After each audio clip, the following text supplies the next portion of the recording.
दोस्तों, सरकार को एक समुदाय से कितनी नफरत है, इसका अंदाजा आप इस बात से लगा सकते हैं कि नूह की सांप्रदायिक हिंसा के बीच अनीश नाम के एक शख्स ने लोगों की जान बचाई। उसी का घर जमींदोज अब कर दिया गया।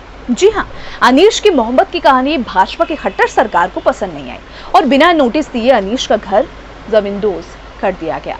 दरअसल 21 जुलाई को हुई सांप्रदायिक हिंसा में हिसार के रविंद्र फोगाट अपने दो दोस्तों के साथ नूह में थे। अपनी जान बचाने के लिए जगह जगह भटक रहे थे, जिन्हें अनीश ने अपने घर में छिपाया, उन्हें खाना खिलाया, लेकिन खट्टर सरकार के नफरती बुलडोजर ने उसी अनीश का घर तोड़ दिया। रिपोर्ट के अनुसार रविंद्र फोगाट हिसार के रहने वाले हैं। वो पेशे से कॉन्ट्रैक्टर हैं, जो कि अपने दो दोस्तों के साथ हिंसा वाले दिन भड़कली से वापस आ रहे थे। वो लोक निर्माण विभाग यानी कि PWD की बनाई गई रोड का काम देखने के लिए नूह गए थे, लेकिन समय ज्यादा लगने के कारण उन्हें नूह में दोपहर के 1 बज गए। उन्होंने देखा कि नूह में पत्थरबाजी शुरू हो गई है। अपनी जान बचाने के लिए रविंद्र पुलिस के पास रुक गए, लेकिन हरियाणा पुलिस ने रविंद्र को अपने पास रुकने से मना कर दिया। फिर वो एक टाइल के शोरूम में छिपे, लेकिन उन्होंने देखा कि सामने से भीड़ आ रही है। अपनी जान बचाने के लिए वहां से भागे और एक घर में जाकर छिप गए। बाद में रविंद्र को पता चला कि वो घर अनीश का है। रविंद्र आगे बताते हैं कि उनकी कार में आग लगा दी गई थी। वो अनीश के घर कुछ घंटों तक रहे।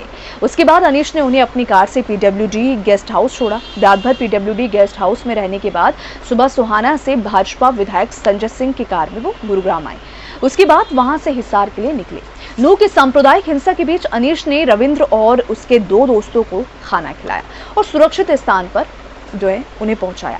इस बीच रविंद्र ने अनीश को अपना नंबर दिया और अपने घर हिसार में आने के लिए न्योता भी दिया। लेकिन इस घटना के बीच 6 दिन बाद खट्टर सरकार के नफरती बुलडोजर ने अनीश का घर गिरा दिया।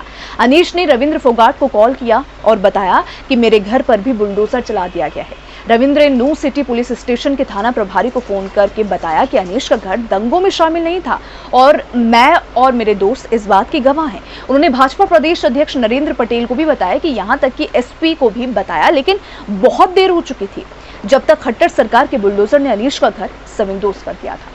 अनीश ने बताया कि घर गिरने के समय वो घर पर भी नहीं थे और न सरकार की तरफ से उन्हें कोई भी नोटिस वहां पे मिला था। अनीश एक छोटे व्यापारी हैं, उनके 2 ट्रक चलते हैं। 3 साल पहले वो नूह में आकर बसे थे और अब ऐसे में जिस तरीके से उन्होंने मदद की, हालांकि एक हिंदू समुदाय की मदद की, लेकिन वो मदद भी अब भारी पड़ गई क्योंकि वो एक मुस्लिम थे और मुस्लिम होने के नाते उन्हें उन्होंने अपना घर गंवाया और घर तोड़ दिया गया खट्टर सरकार की तरफ से। तो देखिए, यहाँ पे जिस तरीके की कार्रवाई एक तरीके से की जा रही है हिसार में, अगर हम यहाँ पे बताएं तो कहीं ना कहीं ये गलत जरूर है। बिना जांच के और बिना पड़ताल किए आप किसी का घर बुलडोजर से कैसे तोड़ सकते हैं। हालांकि ये जो कार्रवाई है पहले यूपी उत्तर प्रदेश में ही देखने को मिलती थी, लेकिन अब ये कार्रवाई हरियाणा तक पहुंच गई और हरियाणा में जो कार्रवाई की गई वो कहीं ना कहीं गलत जरूर है। अनीश नाम के एक शख्स ने, जो कि एक मुख्य समुदाय से है, आप सभी को पता है, और वहां उसका घर जमींदोज कर दिया गया। देखिए, इसको लेकर आप क्या सोचते हैं? जिस तरीके की राजनीति खट्टर सरकार करते हुए आ रहे हैं, क्या ये सही है या फिर गलत? अपने विचार हमें कमेंट सेक्शन में जरूर बताइएगा।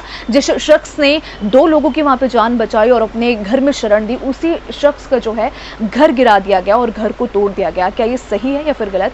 अपने विचार हमें कमेंट सेक्शन में जरूर बताइएगा। फिलहाल इस वीडियो में इतना ही। धन्यवाद।